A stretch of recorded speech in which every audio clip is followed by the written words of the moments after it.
channel. My name is Monette, and this is my channel, Evolve with Monette. For those of you that are new here, I am a professional intuitive empath, and I want to give you a public service announcement after a spate of readings today. Alert, alert, alert. Your haters don't have depth perception. Guys, so many of you, and yes, I realize that title's misspelled. I realize that I fumbled and hit the wrong button, but there's something else for your haters to hate on. But listen, I'll fix it when it gets uploaded. Your haters don't have depth perception. So many of you guys were spending all of this time and energy trying to help people see the error of their ways, trying to help them ascend, trying to help them transform, and they wanted no parts of it. And the irony is they thought that you were beneath them. They felt that you were not worth their time and worth their investment, and that you were I mean, they were very, like, mean girl, high school energy. Maybe they thought that they were better than you, and it's so abjectly clear what robots they are, what, not even good Stepford wives, but the broke down version of that, how they are so unoriginal.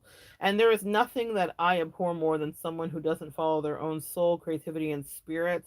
And I don't stand in judgment of much but that, but I guess we all stand in judgment of something. They stood in judgment of us, we stand in judgment of them. In that regard, potato, potato. But I love who I am. And who I am was cultivated of all kinds of rejection, and the same is true for you if you're listening. And it means that you've marched to the beat of your own drummer, and you've definitely walked a different path. But you had people around you that were laughing, and they thought it was hilarious because you dare forge your own path, you dare listen to your intuition. Now they want to be like you. And so I think it's a quote regarding Einstein. First they make fun of you and say that you're crazy, and then they will copy you, and then, right? So that is definitely the journey that a lot of us went through. Stop trying to help your haters. I definitely spend so much time in my life investing energy because as a teacher, it is my nature to help and teach. But not everybody really wants to be helped or taught. And they really, it's a funny thing. And I want you to give this visual description, get this visual description. I heard a reader describe this once, and I thought it was really brilliant. She said, imagine that you are standing on a ledge or a table, and your haters are literally underneath you, beneath you, in all ways: ambitious, energetically, financially, emotionally, spiritually, intellectually. They don't measure up in any way, but they're beneath you. And then you go to reach down and you're like, I want to help you guys get up here, like get on the table with me, like you so can do it. I know you hate me, but I'm gonna give you, because that's our little sweet empath souls. God, I love us, and we'll do that, and we'll be like, "Come, let me help you, guys, girls, whoever." And they're like, "No!" They like smack your hand away, and it's with such a ferocity that you're like, "Oh my gosh, I can't believe they were that mean to me," because our little empath soul will recoil, right?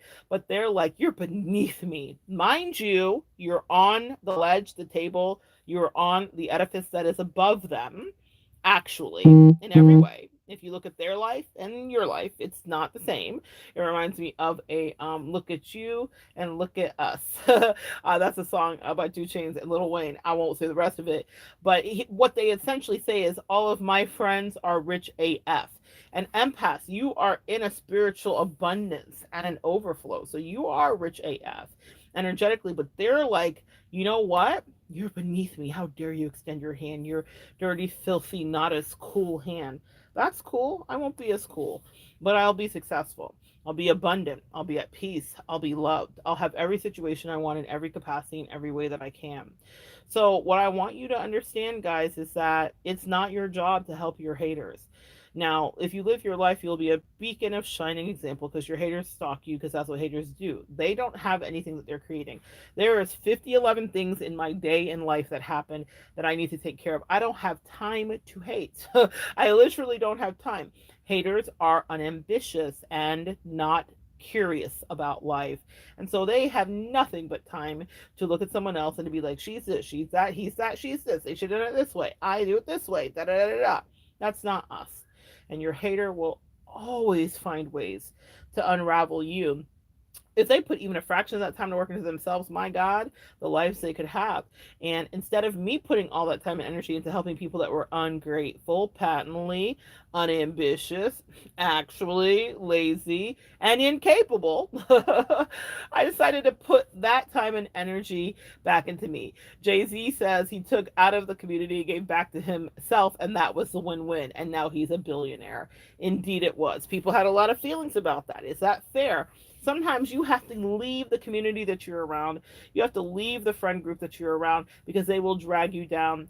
Today is the day of Offset's funeral. Offset is a rapper in the Migos that was killed about a week ago on Halloween night. And while there is much ado about whether it was ritualistic, Illuminati, a sacrifice, all of those things definitely have some validity as far as I'm observing it. And with my eagle eye, I spy with my metaphysical eye a few things that are very strange. And I'll make a video about it someday, but I wanted them to at least put that man to rest and not just chase clout like I've seen so many others do here on this platform regarding his death. But in any case, I will say this. He had more life left. Now, on a metaphysical plane, he met his contract certainly. But what I will tell you is that being around a certain group of friends prematurely ended his stay here on this earth plane. We could get really esoteric about it and really high minded and say, well, didn't he serve his time? Wasn't that what he was supposed to do? If so, it wouldn't have happened that way, maybe. But there are people that you can surround yourself with, those birds with the feathers, if you are flocking together, can definitely cause you to have bad luck and bad karma and cause you to fly into terrible weather.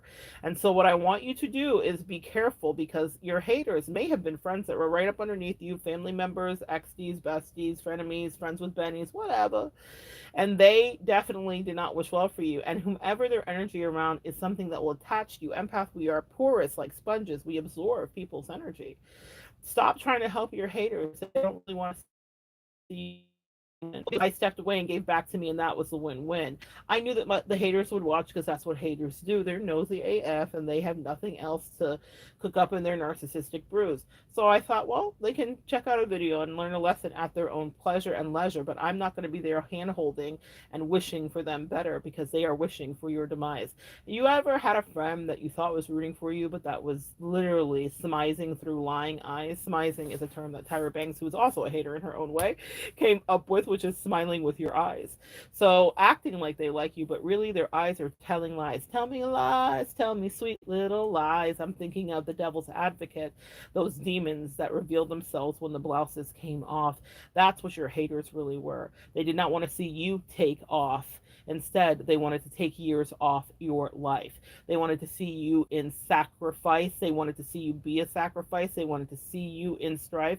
And you are sacrificing for them and giving again and again intuition, information, all for them to kick you in the face and say you are beneath them.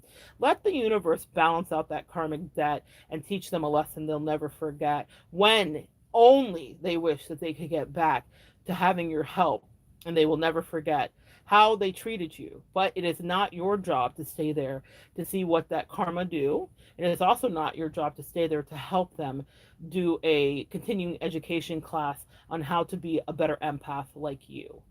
Fuck them. Let your haters swim for it, just like they wanted to see you do. I promise you this. A lot of people don't say it because we're supposed to be in the love and the light, but they were laughing at you. They thought it was funny. Some of you guys need to hear that so that you don't project your beautiful, empathetic, sweet morality onto dirtbags that would have stolen your time, your life, your energy, your money, your sexual health, your mental health.